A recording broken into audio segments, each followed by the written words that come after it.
Olá, boa noite. Começamos a edição desta quarta-feira mostrando o suposto envolvimento de vereador de Mairinque com o tráfico de drogas.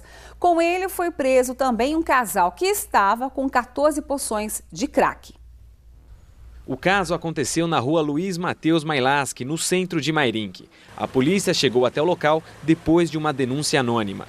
Segundo informações do boletim de ocorrência, o vereador e o casal estavam parados dentro de um carro nesta rua quando foram flagrados com as 14 porções de crack. Roberto Wagner Simão Ierque, conhecido como Robertinho Ierque do PRP, estava no primeiro mandato e foi eleito com 461 votos. Nós iremos caminhar o flagrante e todas as peças para a continuidade das investigações junto à Delegacia Seccional de Polícia de Sorocaba. A notícia pegou de surpresa parlamentares e funcionários da Câmara. O presidente da casa aguarda uma notificação da Justiça para tomar providências sobre o caso.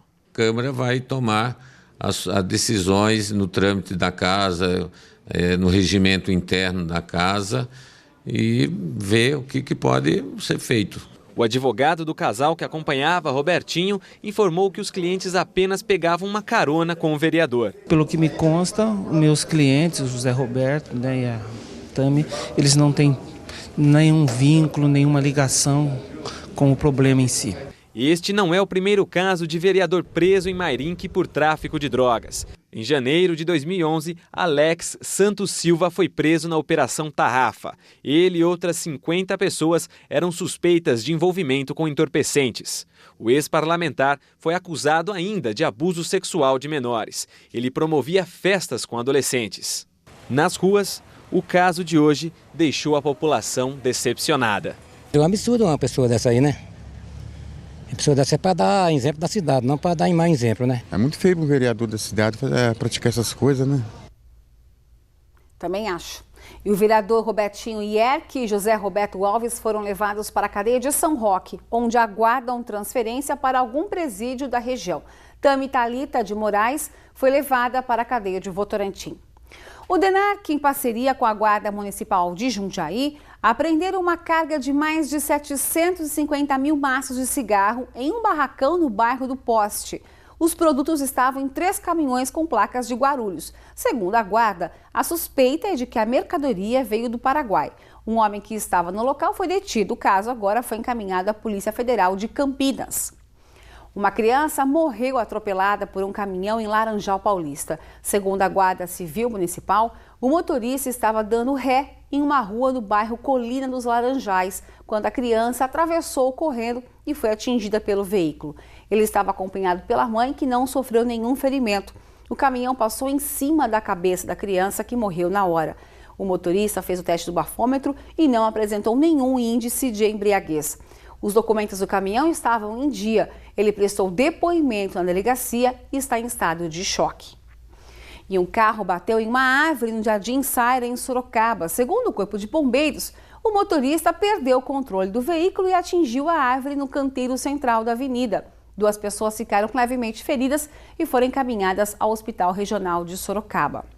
Começou hoje o treinamento de policiais na cabine de simulação de helicóptero da Polícia Militar de Sorocaba. Veja. Esta turma, composta por 8 policiais, é a primeira a começar o treinamento, que simula 17 dos 18 procedimentos de resgate usados pela Polícia Militar de São Paulo. O mais conhecido que o pessoal costuma ver é o rapel. O rapel é os 2 tripulantes que estão nos esquis e descem através de cabos da aeronave para um local, para uma intervenção policial, para um salvamento ou coisa similar. Maca de montanha, que é aquela maca, você tem uma pessoa que tá num local de difícil acesso, que não tem como chegar uma viatura de suporte avançado do bombeiro, resgate, nada, onde o tripulante nosso, médico, enfermeiro, desce até o local, presta o atendimento, coloca essa vítima estabilizada numa maca e ela é içada desse local através do helicóptero. O cesto, que é um outro equipamento nosso para salvamento terrestre, utilizamos muito em enchentes, inundações, pessoas ilhadas em local de difícil acesso, é retirar essa pessoa do cesto. O equipamento usado é o único na América e o segundo no mundo voltado para este tipo de simulação. Ele foi doado por empresas instaladas em Sorocaba e inaugurado no início de fevereiro pelo governador Geraldo Alckmin. O treinamento aqui na base de Sorocaba reúne policiais de todo o estado, como Campinas, São Paulo e Bauru. A intenção é treinar os 170 oficiais do grupamento aéreo da PM, para que todos tenham um único objetivo.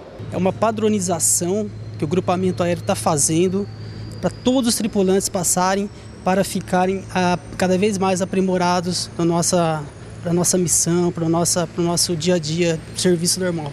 Com tanto aperfeiçoamento, quem ganha é a população. O objetivo principal, o que é? Padronização e uma prestação de um melhor serviço à comunidade. O assunto ainda é polícia. Em coletiva, hoje pela manhã, foi divulgado um balanço da atuação no primeiro trimestre deste ano em Sorocaba. O novo titular da DISE, Delegacia de Investigações sobre Entorpecentes, também foi anunciado. Quem assume é o delegado Alexandre Cassola, com 12 anos e meio de experiência na polícia. Ele trabalhou em Osasco e em outras cidades da região de Sorocaba. Alexandre explica como será o trabalho determinado pela seccional. A questão deve ser colocada de uma forma a fim de dividir as respectivas funções.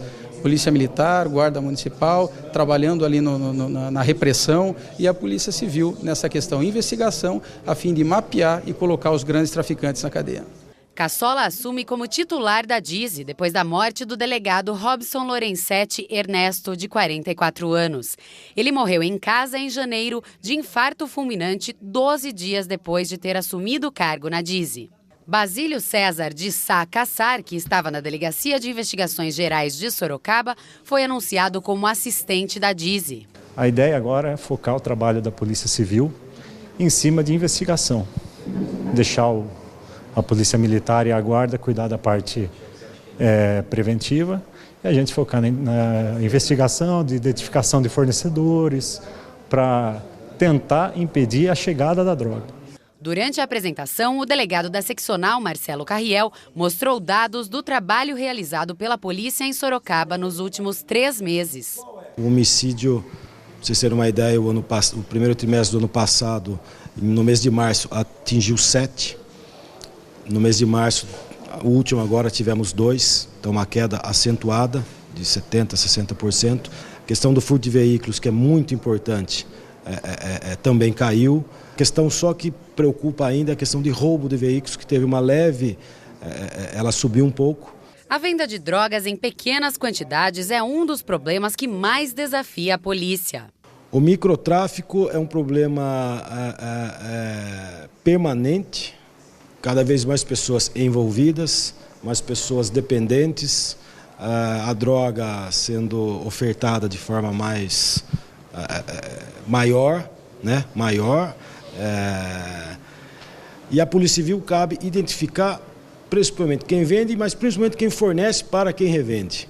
No caso de envolvimento de menores, caso eles sejam reincidentes, os pais poderão ser responsabilizados pelos atos infracionais.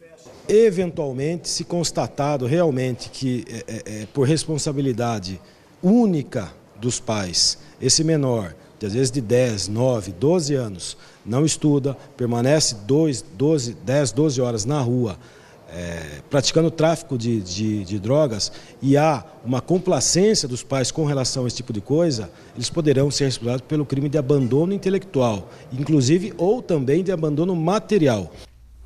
Infelizmente, o tráfico de drogas atinge toda a região. Agora há pouco, 2 mulheres foram presas por este crime no bairro Gramado, em Itapetininga. Com elas foram encontradas mais de 600 gramas de crack, 50 porções de maconha, balança de precisão, dinheiro e ampolas para embalar a droga. Parte dos entorpecentes estava escondida dentro de um pacote de fraldas. No momento da prisão, havia 4 crianças na residência. O Conselho Tutelar foi acionado e elas estão com parentes. As mulheres estão à disposição da Justiça. O vice-governador do estado de São Paulo, Guilherme Afife Domingos, passou a tarde na Câmara Municipal de Sorocaba. O vice-governador veio a convite do vereador Paulo Mendes, do PSDB, que convocou a reunião para abordar parcerias público-privadas. A advogada Rosana Menezes e o especialista em políticas públicas Tiago Ferreira Almeida ministraram palestras sobre esse modelo de planejamento e gestão, conhecido pela sigla PPP. Nela, os governos dividem despesas com empresas privadas que ficam responsáveis pelo desenvolvimento e a execução de serviços públicos. O vice-governador foi convidado para falar dessas parcerias porque, além de político, é empresário. Eu sou empresário, sempre fui empresário e sou administrador público. Então eu conheço os dois lados. E o papel meu agora é apresentar um para o outro até porque às vezes tem muita dificuldade o setor privado de entender o setor público e o setor público de entender o setor privado. Nesse tipo de parceria, o prazo para execução dos projetos é maior, de 5 a 35 anos, e pula-se diversas etapas da burocracia estatal.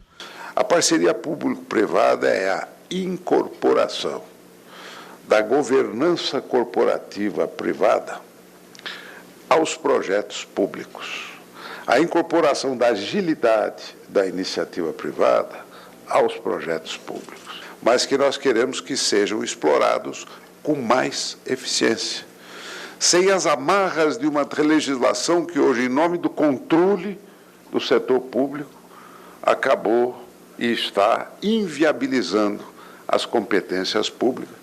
Um projeto de lei da Prefeitura para a criação de um conselho que vai avaliar essas parcerias aguarda votação na Câmara. De acordo com o prefeito de Sorocaba, esse método pode ser adotado em obras importantes. A construção do BRT, dos ônibus rápidos, poderá ser por parceria público-privada. A construção do Hospital Público Municipal poderá ser por parceria público-privada. Até mesmo a construção da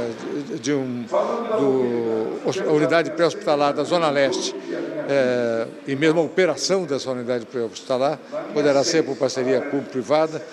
Hoje, 10 de março, completam 100 dias de 100 dias de governo das novas administrações municipais. Qual será o balanço que a população faz? Fomos às ruas de Sorocaba para ouvir os eleitores. Prefeito? Nós temos prefeito de Sorocaba? Por que o senhor diz isso? Porque está um abandono na cidade. Não existe, parece um governo de oposição. Ontem eu postei no Face onde ele é um prefeito ecológico, transformou todas as praças em uma floresta amazônica, ou ele está querendo fazer uma administração lunar, enchendo a cidade de crateras. Está faltando muito as ruas, as avenidas que o outro prefeito fez, ele não deu continuidade, né? Veja, com relação ao buraco, vamos começar aí. Tem toda a razão quem reclama. Eu passei a assumir o governo em janeiro, já no início da estação chuvosa, sem contrato com empreiteira para fazer tanto tapa-buraco como recape ou novas pavimentações. Isso eu pude fazer alguma coisa, mas com os recursos próprios da prefeitura, que são pequenos. Não pude contratar as empresas que normalmente fazem. E a questão do mato alto nas ruas, gente, também me preocupa bastante, porque Sorocaba tem como um cartão de visita o aspecto de limpeza, dos jardins bem cuidados, e eu tenho que reconhecer que em alguns locais nós perdemos essa corrida contra o mato alto.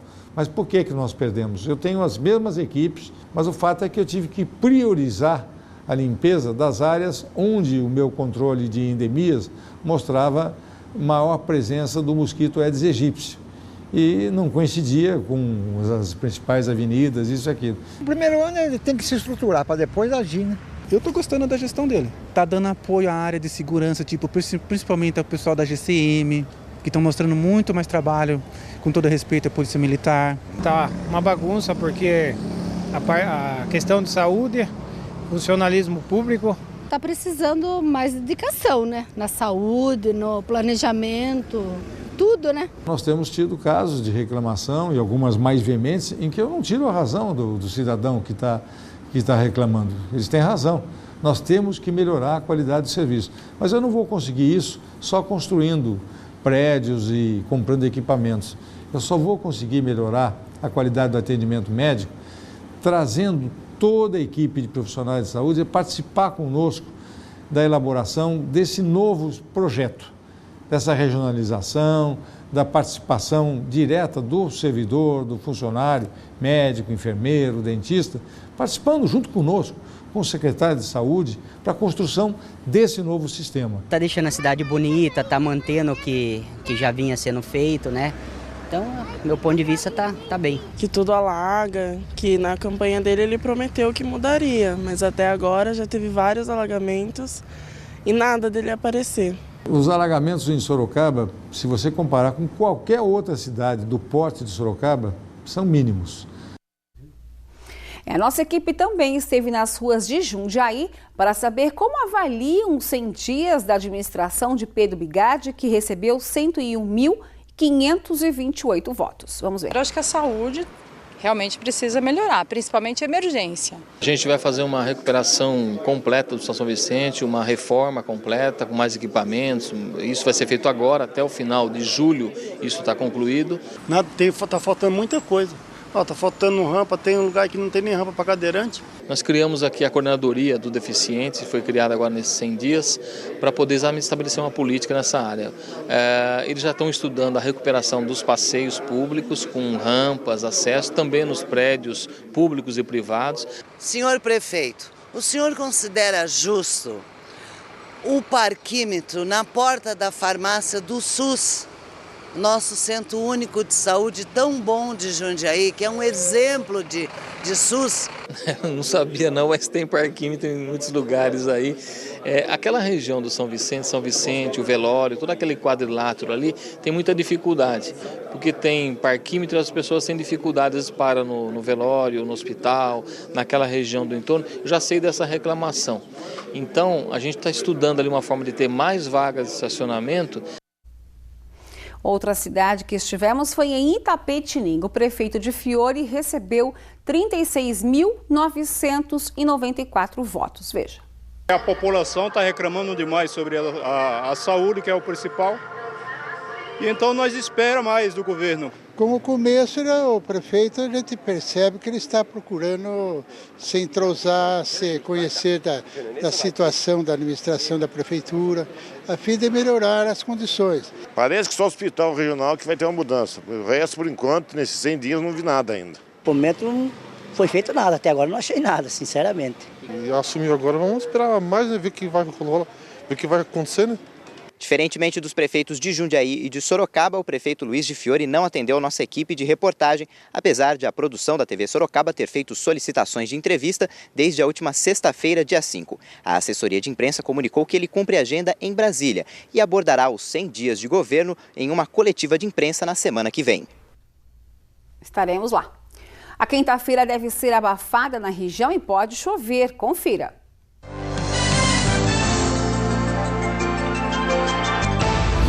Em Piedade, a mínima prevista é de 16 graus e a máxima chega aos 27. Em Itupeva, as temperaturas ficam entre 20 e 30 graus. Mesma a mínima prevista para Iperó, que tem máxima de até 31. Boituva tem mínima de 19 e máxima de 29 graus. As agências de turismo da região tiveram aumento de 50% no número de viagens ao exterior. A demanda, neste caso, se deve ao alto custo dos passeios turísticos nacionais. A dona da agência de turismo está feliz da vida. A venda de pacotes internacionais subiu 50% no período de um ano. A estratégia é deixar que o cliente escolha o roteiro. Os preços aqui no Brasil são muito altos em relação às viagens internacionais. Então, para uma família viajando para essas datas comemorativas, compensa muito mais elas estarem fazendo nos Estados Unidos, uma Europa, do que ficar no próprio Brasil num resort. E por conta de todas essas viagens, o brasileiro bateu recorde de gastos no exterior no último mês de janeiro. De acordo com o Banco Central, o brasileiro gastou lá fora 2,293 bilhões de dólares. Em fevereiro, com o fim da alta temporada, o índice caiu um pouco. Mesmo assim, 9,5% maior do que o mesmo período do ano passado. A classe média, principalmente, está tendo mais flexibilidade e acesso a consumo, ao consumismo. Então, isso ajuda bastante a estar adquirindo viagens e fora que essas viagens elas têm parcelamentos muito chamativos, muito vantajosos. Uma prova disso é a advogada Márcia. Ela coleciona lembranças das inúmeras viagens. Londres, Las Vegas, Caribe. Em janeiro, nas últimas férias, foi para Milão, na Itália, e Buenos Aires, na Argentina. Motivo? O preço. Eu estava vendo uma viagem para o Nordeste com ela, no mês de janeiro. O custo era tão alto que uma viagem para Paris ficou aproximadamente 60%, 70% do valor. E é claro, já que foi viajar, não pôde deixar de lado as comprinhas. Como toda mulher, né? Eu e minha filha ainda, a gente compra bastante mesmo, né? Tem a facilidade dos cartões também de crédito, né? A minha mania é perfume. Eu sou apaixonada por perfume, eu tenho coleção de perfumes, então eu aproveito, né?